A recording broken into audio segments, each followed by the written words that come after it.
David Fuenquinos, bonjour. Bonjour. Vous publiez un nouveau livre qui a pour titre, un nouveau roman qui a pour titre Le mystère Henri Pic, un livre publié aux éditions Gallimard. Ce livre arrive à la suite de nombreux succès, puisque vous avez publié jusqu'ici 14 romans, parmi lesquels La délicatesse, tirée à 1 million d'exemplaires, Les souvenirs, qui ont été adaptés tous les deux au cinéma. Et vos livres sont traduits dans une quarantaine de langues. Votre dernier livre, Charlotte, avait obtenu le prix Renaudot, puis le prix Goncourt des lycéens.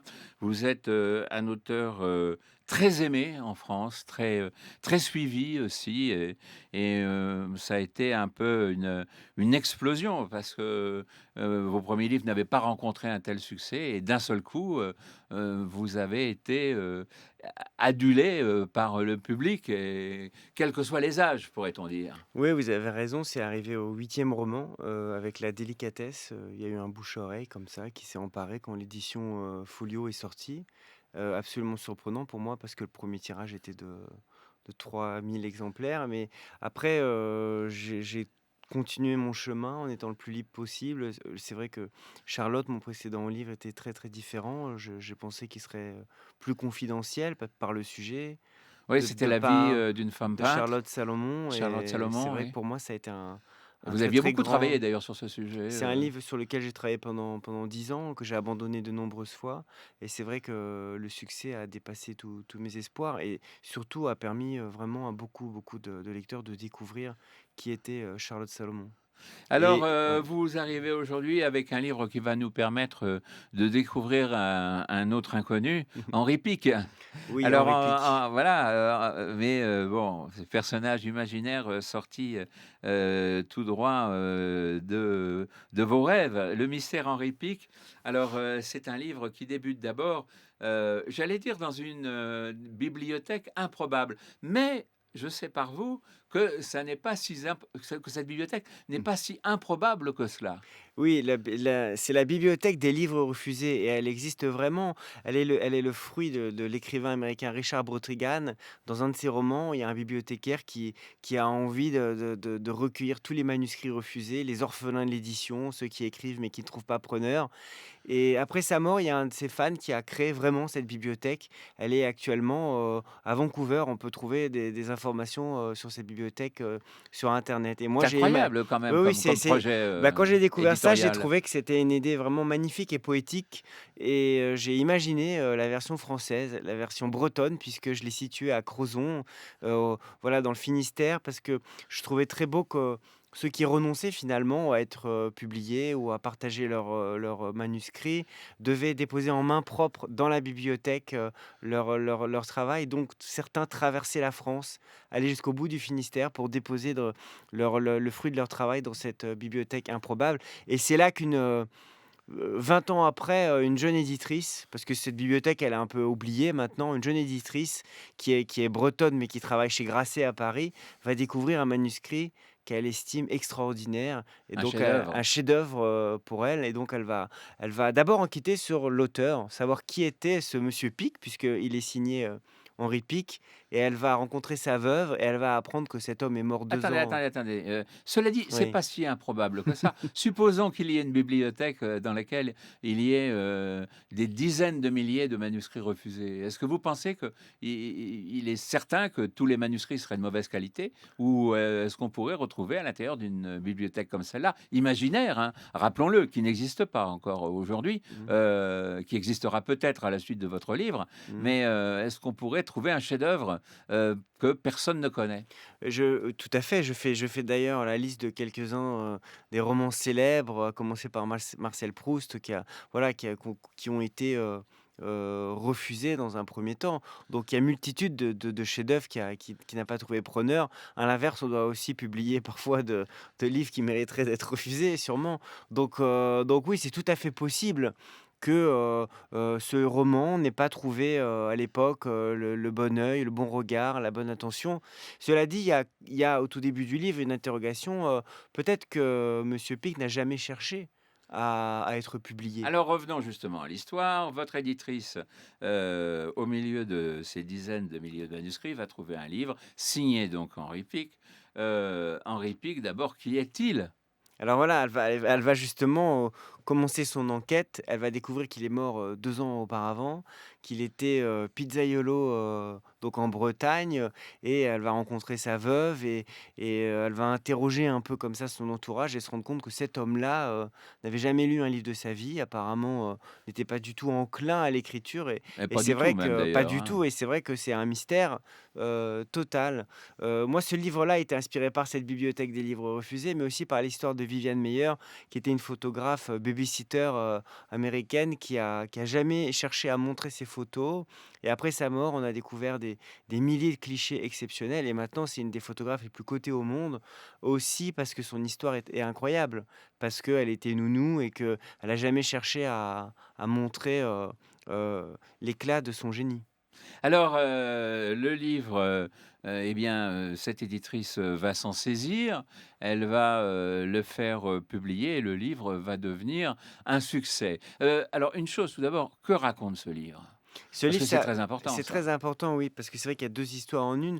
Ce livre, ça s'appelle «Les dernières heures d'une histoire d'amour» qui raconte la fin d'un couple tout en évoquant aussi l'agonie du poète russe, Pouchkine et c'est vrai que ce qui m'intéressait, c'était aussi de parler du pouvoir de la littérature, comment un livre peut bouleverser des vies et parallèlement au succès de ce roman, plusieurs, plusieurs plusieurs lecteurs vont avoir leur destin, qui va basculer, qui ils vont vivre aussi également Alors vous leur faites un peu de la théorie là, parce mmh, que Pouchkine, tout le monde ne connaît pas forcément ouais. Pouchkine, mais en tout cas, Henri Pic forcément avait des lettres, parce que, on a beau être pizzaïolo, alors on peut toujours connaître évidemment Pouchkine, avoir lu Pouchkine, Mmh. évidemment, mais d'un autre côté, cet homme, n'était pas, un homme insensible à la littérature.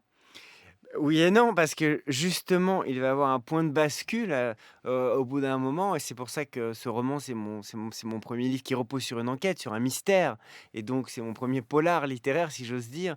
Heu, à bout d'un moment, certaines personnes vont commencer, à mettre en doute l'histoire officielle et notamment un journaliste sur le déclin, qui va être persuadé que tout ceci, n'est pas possible, que c'est pas possible que ce soit monsieur Pic qui ait écrit ce livre et dans ce cas-là, c'est vrai que c'est une fabrication marketing absolument géniale. Alors ça Puis nous rappelle en France, enfin, l'histoire de Romain Gary, oui, où il y avait eu le doute, un oui. double Goncourt, un homme qui a eu 2 fois le prix Goncourt sous 2 noms différents. Exactement et c'est vrai que c'est un livre qui parle comme ça de toutes les machineries, les machinations, littéraires et jusqu'au bout finalement on ne sait pas si c'est vraiment monsieur Pic qui l'a écrit ou si c'est quelqu'un d'autre et pourquoi, l'aurait-il écrit et déposé dans la bibliothèque, des livres refusés et Alors finalement, c'est ça aussi qui m'intéressait, c'était de m'amuser avec ce suspense jusqu'au bout.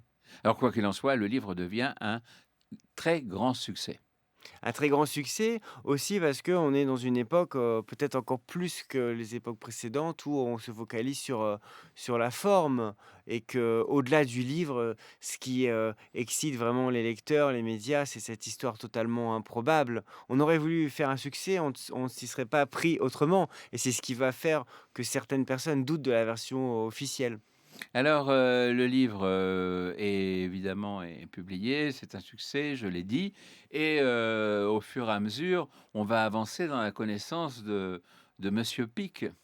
Oui, on va découvrir, on On va va on pas dire va la fin. non, on peut surtout pas, il faut pas, révéler la fin, mais c'est vrai que ce qui était, intéressant pour moi dans ce livre, c'était aussi, de rendre hommage à tout ce que la littérature m'a apporté. C'est vrai que je parle d'une jeune éditrice qui est passionnée par son métier. Je parle des bibliothécaires, des libraires, des représentants et c'est vrai que le destin, fabuleux de ce manuscrit, ça me permet de voilà, de raconter la vie de tous ces gens qui se battent pour la littérature. Vous nous parlez du pouvoir des livres d'une certaine façon, avec ce livre, David Fuenkinos? Oui, le pouvoir des livres, parce que ce roman va avoir plein de conséquences. Mais il y a aussi des conséquences amusantes. C'est vrai qu'à partir du moment où un livre qui a été trouvé dans la bibliothèque des livres refusés devient un si grand succès, il y a un éditeur parisien qui va chercher un auteur qui a été beaucoup refusé pour pouvoir le publier avec un bandeau, marqué dessus, un roman refusé 32 fois.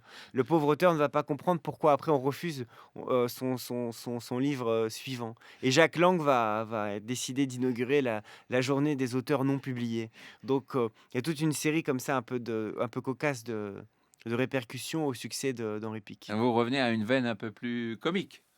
Oui, c'est ce qui est, C'est-à-dire du suspense, oui, c'est vrai que disons que, on n'est pas dans le suspense, le livre noir, hein, avec votre livre, mais c'est un suspense, c'est un suspense comique, quoi. bah, en tout cas, je suis heureux parce que tous les lecteurs, ne s'attendent pas à la fin et c'est vrai que c'est la première fois que je m'essayais à une intrigue qui repose comme ça sur un mystère et ça c'est assez, excitant. Mais après, il y a toute une dimension, comique qui se rapproche, de des livres comme La Délicatesse ou Je vais mieux et c'est vrai qu'après Charlotte, j'avais envie de revenir à quelque chose de plus léger.